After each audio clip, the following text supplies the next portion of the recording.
অনেক দিন পরে পুঁই শাক কেটে ধুয়ে রেখেছি। এখানে আছে গাটি কচু, কাঁঠালের বীজ, মিষ্টি কুমড়ো, পটল, আলু।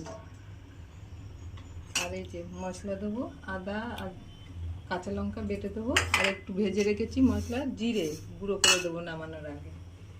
কড়াইয়ে তেল দিয়েছি, দুটো শুকনো লঙ্কা, একটু পাঁচফোড়ন ফোড়ন দিলাম, দুটো তেজপাতা দিলাম।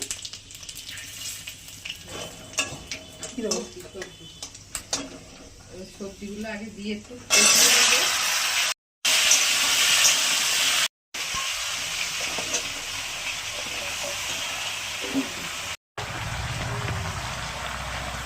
লবণটা দিয়ে দিলাম,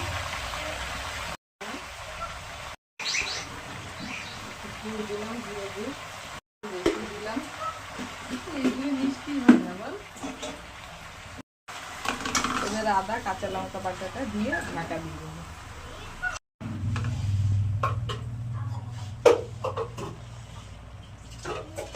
অল্প একটু জল দেবো।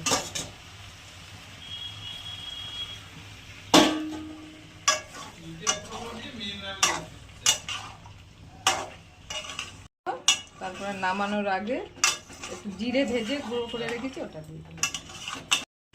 গুঁড়ো করে রেখেছিলাম, দিয়ে দিলাম। আর একটু ফুটবে, তারপরে নামাবো।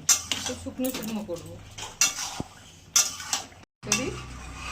এভাবে রান্না করে একবার খেয়ে দেখবেন, নিরামিষ। কাঁঠালের বীজ থাকতে থাকতেই করে খেয়ে নেবেন, কাঁঠালের বীজ শেষ হয়ে যাবে। ভিডিওগুলো যদি আপনাদের সবার ভালো লাগে অবশ্যই কমেন্টে জানাবেন বন্ধুরা। আজকে রেসিপি হলো পুঁই শাকের চচ্চড়ি।